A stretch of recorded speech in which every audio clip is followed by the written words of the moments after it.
What if everything you were taught about ancient Egypt was missing half the story? Not because historians got it wrong, but because someone, somewhere, decided that a black African empire conquering the most powerful civilization on Earth was a chapter the world wasn't ready to discuss. This is not a conspiracy. This is history, and it is far stranger, far more dramatic, and far more consequential than anything they told you in school. Because here is the truth. For nearly a century, the rulers of ancient Egypt were not Egyptian. They were African kings from a civilization so powerful, so sophisticated, and so ruthless in their ambition that they marched north, crushed the armies of the pharaohs, and sat on the throne of the most iconic empire in human history. They were called the Kushites, and the empire they built, the Kingdom of Kush, stretched across thousands of miles of African landscape, endured for over 1,000 years, and then vanished so completely from public memory that most people alive today have never heard of it. But here is what makes this story truly extraordinary. The Kushites didn't just conquer Egypt, they saved it. And then, when Egypt tried to destroy them in return, they did something no one expected. Something that changed the course of African history forever. To understand how any of this happened, you have to go back, way back, to a place most maps barely bother to label.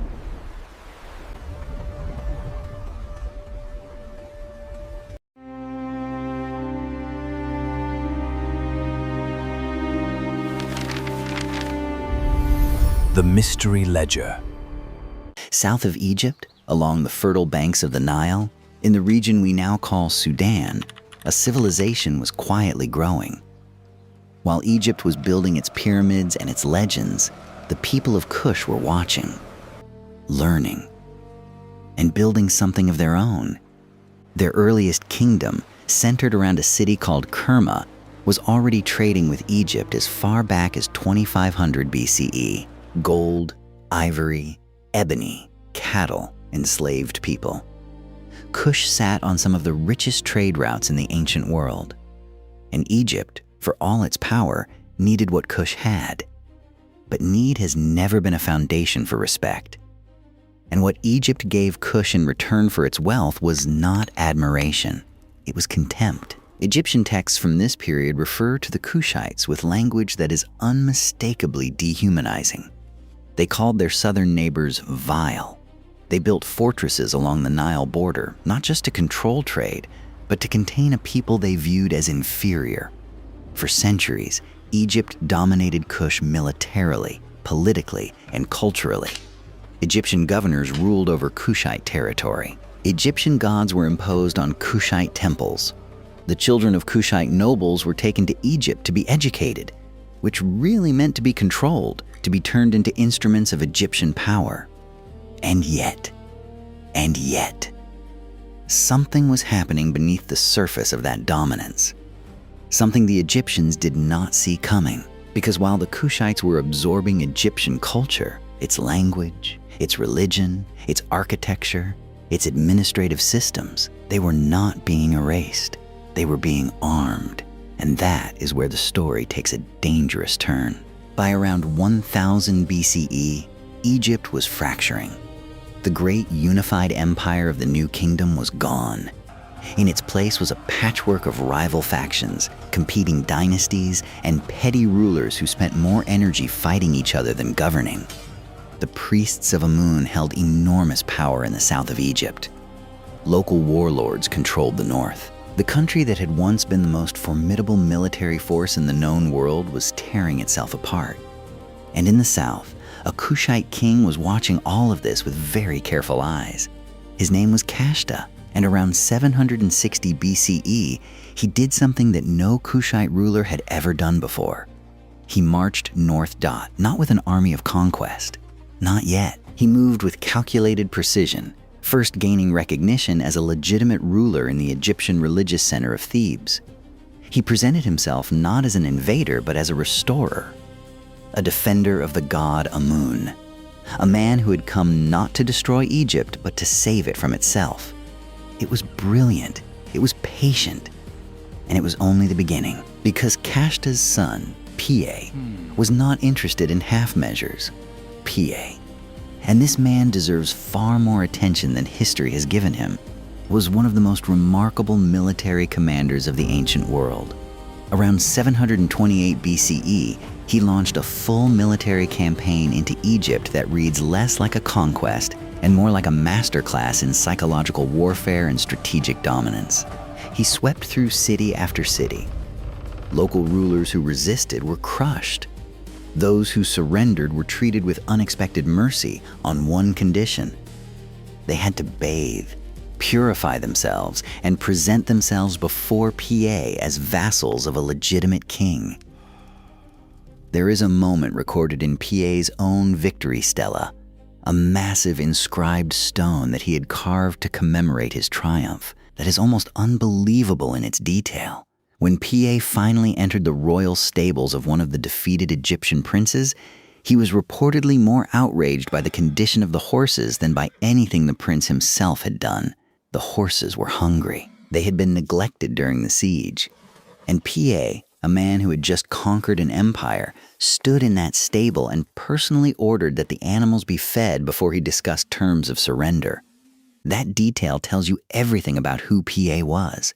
And it tells you something even more important about the civilization that produced him.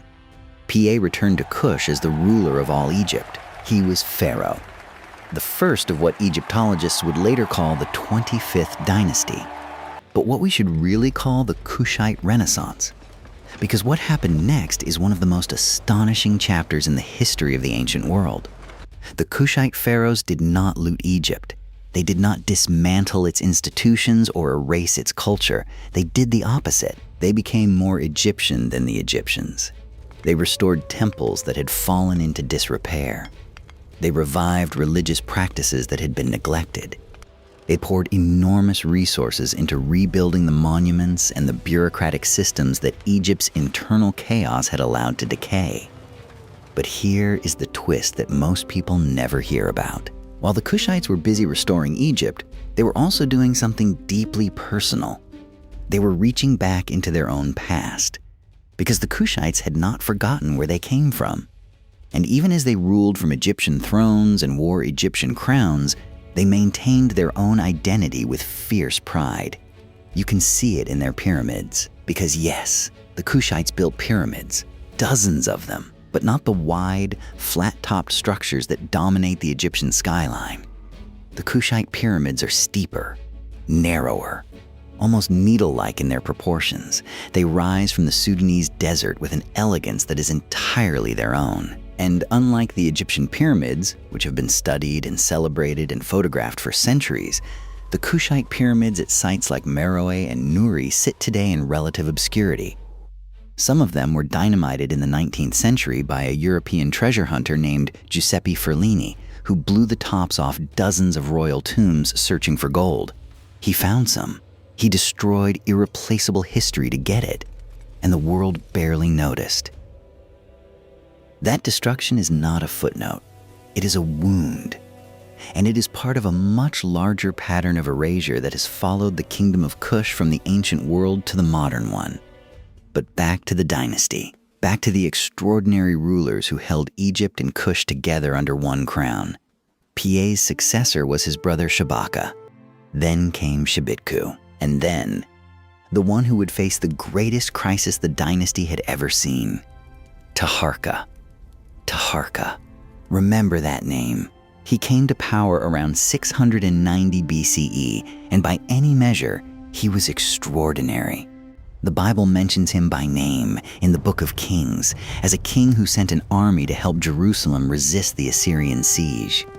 That single reference tells you the scale of his power. Taharqa was not a regional ruler. He was a figure of international consequence, commanding armies and influencing events across the entire ancient Near East. Under Taharqa, Egypt and Kush entered a period of remarkable stability and cultural flourishing. He built and restored more temples than almost any ruler in Egyptian history. He opened mines, expanded trade, commissioned art. There are statues of Taharqa that survive to this day. Extraordinary works of sculpture that show a man of unmistakable African features rendered with a dignity and power that is breathtaking even now, 3,000 years later. But the real story is even more shocking. Because while Taharqa was building his empire, a new force was rising in the east, a force more brutal, more organized, and more technologically advanced than anything the ancient world had seen before. The Assyrians were coming. The Assyrian Empire at its peak was the most fearsome military machine in the ancient world. They used iron weapons when their enemies were still using bronze. They had perfected siege warfare. They were masters of psychological terror, recording their own atrocities in graphic detail, specifically to break the will of anyone who considered resistance. Their kings boasted in their inscriptions about skinning enemies alive, about building towers of skulls, about the rivers of blood they left behind. And they wanted Egypt. The first Assyrian invasion came under Esarhaddon in 671 BCE. Taharqa's forces met them and initially held, but the Assyrians came back. They breached the defenses of Memphis, Egypt's ancient capital. They nearly captured Taharqa himself. His son was taken prisoner, and Taharqa was forced to retreat south, back to Kush, back across the border that his grandfather Kashta had first crossed with such ambition. It must have felt like the end of everything. But Taharqa was not finished. Twice he rallied his forces and marched back into Egypt. Twice he temporarily reclaimed territory. The Egyptian population, exhausted by Assyrian occupation, rose up in support of their Kushite king. Because here is the thing that no one talks about. After nearly a century of Kushite rule, the ordinary people of Egypt did not see the Kushite pharaohs as foreign occupiers. They saw them as legitimate kings, as restorers, as the defenders of the old gods and the old ways. And that loyalty, that genuine affection between a conquered people and their conquerors, is one of the most remarkable dynamics in the entire history of the ancient world. If you were in Taharqa's position, exiled, defeated, watching an empire you had spent decades building fall to an enemy whose iron spears your armies couldn't match, what would you have done? Would you have accepted defeat, or would you have kept fighting? Taharqa kept fighting until he couldn't. He died in exile in 664 BCE, and the throne of the 25th Dynasty passed to his nephew, Tantamani, who launched one final, desperate bid to reclaim Egypt, who actually succeeded in briefly retaking Memphis, who then watched in horror as the Assyrian king Ashurbanipal responded by doing something no foreign army had ever done before. The Assyrians sacked Thebes, the sacred city, the city of Amun, the city that had been the religious heart of Egypt for over 1,000 years. The Assyrians looted it so thoroughly, so completely, that the ancient Greek poet Nahum, writing generations later, used Thebes as his ultimate metaphor for total destruction. When Nahum wanted to describe what would happen to the Assyrian capital of Nineveh, he asked, "Are you any better than Thebes?" Because look at what happened to Thebes. The Kushites were driven out of Egypt permanently. The 25th Dynasty was over, and here is where most history books close the chapter on the Kingdom of Kush. Defeated, expelled, finished. But that is the wrong ending, because the Kingdom of Kush was not finished. Not even close. Driven south, the Kushite kings did something extraordinary. They retreated, but they did not collapse. Instead, they transformed. They moved their capital further south to a city called Meroe, in the heart of what is now Sudan, and they built something completely new. Not a copy of Egypt, not a shadow of the empire they had lost. Something distinctly, proudly, defiantly their own. The Meroitic civilization that emerged from the ruins of the 25th Dynasty was one of the most sophisticated cultures in all of Africa. They developed their own written script, Meroitic, which survives in inscriptions to this day and which, astonishingly, has never been fully deciphered. We can read the letters. We can sound out the words, but we cannot yet understand most of what they say. An entire civilization's literature, laws, prayers, and stories sitting in plain sight, still locked in a script that modern scholars have not been able to crack. Think about what that means. There are words carved in stone right now in the deserts of Sudan that no living human being can read. And somewhere in those inscriptions might be the names of queens and warriors and philosophers and poets who shaped the history of Africa in ways we cannot yet imagine. Because Kush had queens. Powerful, remarkable, terrifying queens. The Kandakes, a word that was so fearsome it eventually became the English name Candace, were warrior queens who led armies into battle, negotiated with foreign powers, and ruled with an authority that contemporary Mediterranean civilizations reserved exclusively for men. One of them, a queen whose name is recorded as Amanirenas, fought a war against the Roman Empire, against Rome. At the height of Roman power, when Augustus Caesar was remaking the Mediterranean world and Roman legions were crushing everything in their path, a one-eyed Kushite queen led her armies across the Egyptian border, sacked Roman cities, and took a bronze head of the Emperor Augustus as a trophy of war and buried it beneath the threshold of her victory temple so that every person who entered would walk over the face of the most powerful man in the world. She then negotiated a peace treaty with Rome that was, by any measure, favorable to Kush. Rome agreed not to push further south. Rome agreed to return prisoners. Rome effectively agreed to leave her alone. A one-eyed African queen made Augustus Caesar blink. If that story were about any other civilization, it would be taught in every school on Earth. It would be a film, a series, a legend passed down through generations. And yet, almost no one knows her name. The Kingdom of Kush endured for over 1,000 years. 1,000 years. The Roman Empire, which we treat as the pinnacle of ancient civilization, lasted roughly 500 years in the West.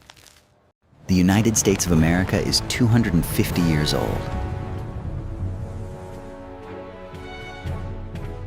Kush governed, traded, built, and created for twice as long as Rome. And it did so in the heart of Africa, along the banks of the Nile, in a landscape that is still today largely unexplored by archaeologists.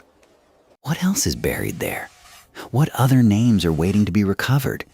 What other stories are carved into stone in a script we cannot yet read? The Kingdom of Kush finally collapsed around 350 CE, overwhelmed by a combination of environmental pressures, economic disruption, and military invasion by the rising kingdom of Aksum to the east. It ended not with a single dramatic moment, but with a slow fading, the way all great civilizations eventually fade, not all at once, but in pieces, until one day the city is empty and the desert begins to reclaim the temples. But here's what I want you to carry with you. Here is the thing that has stayed with me through every hour I spent researching this story.